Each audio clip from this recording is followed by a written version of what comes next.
Bonjour tout le monde, c'est l'heure du conte. Êtes-vous prêts pour une nouvelle histoire?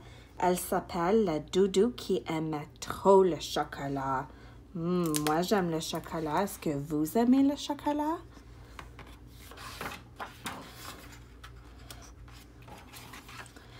Amélie, ma nièce filleule, championne de soccer et dévoreuse de chocolat.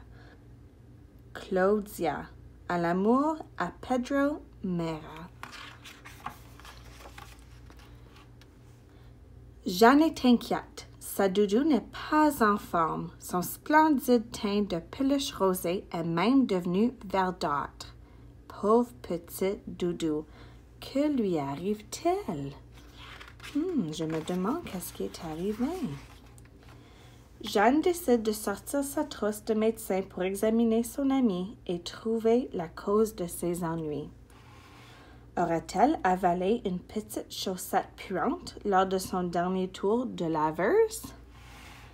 Aurait-elle attrapé le virus de la gastro? Fait-elle semblant d'être malade pour recevoir plus de câlins? A-t-elle été incommodée par l'horrible odeur de cuisson de la tarte aux champignons?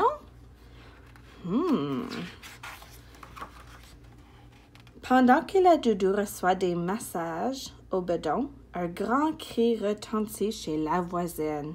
« Au voleur! Quelqu'un a dévalisé ma boutique de chocolat! » hurle Madame Lenoir, la propriétaire de la chocolaterie du quartier. Oh, la madame n'est pas contente. Jeanne et sa maman accourent constater les dégâts. En fait, un canard, une grenouille et une fusée en chocolat ont disparu des tablettes du joli commerce.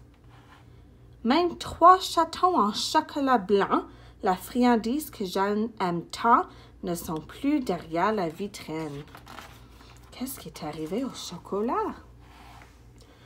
Excellent détective! Jeanne remarque au sol des traces de pas chocolatés. Peut-être qu'en les suivant, elle réussira à trouver le gourmand voleur.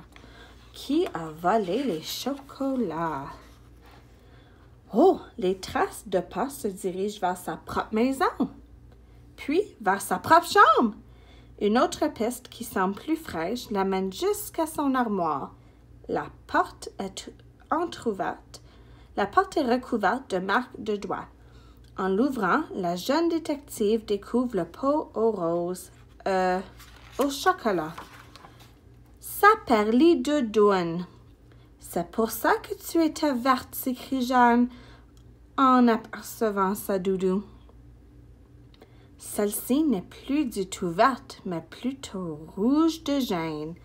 Pourtant, la doudou affirme « Ce n'est pas moi, je n'ai rien fait du tout. »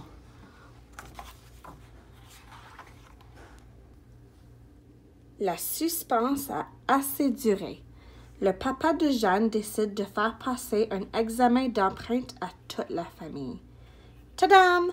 Personne n'est surpris de constater que seule celle de la doudou correspond parfaitement aux traces laissées par le mystérieux voleur. Honteuse, la coupable se cache sous le lit. Elle a menti, car elle a très peur de ce que pourrait faire la chocolatière pour la punir. S'en servir comme guenille pour laver les comptoirs, la vendre à bas prix à des enfants très tannants, la transformer en jouet pour Marcel, son chihuahua. Je comprends que tu puisses avoir peur de te faire chicaner, explique Jeanne à sa doudou, mais tout ira bien. Madame Lenoir saura te pardonner si tu lui dis la vérité. Et après, tu te sentiras soulagée. D'accord, dit la nounou, entre 2 sanglots. Après avoir dit la vérité à Madame Lenoir, la doudou lui offre un beau portrait du chien Marcel qu'elle a elle-même dessiné. La marchande de chocolat lui dit en souriant, « Tu sais, je te comprends d'aimer autant le chocolat, mais la prochaine fois, demande-moi la permission avant de venir en cachette piger dans mes réserves. » Soudain, la gentille chocolatière a une idée. Accepterais-tu de cuisiner une doudou en chocolat avec moi? La doudou saute de joie. Elle promet de ne pas la dévorer tout de suite et aussi d'en faire cadeau à sa Jeanne, à qui elle ne veut plus jamais mentir.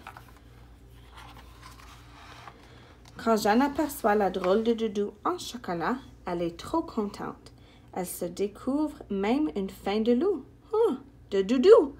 Elle remercie son amie et lui dit « Aimerais-tu que je partage avec toi, maintenant que tu es guérie? » Les yeux très grands et très ronds, la gloutonne doudou s'efforce de savourer chacune des bouchées avec modération.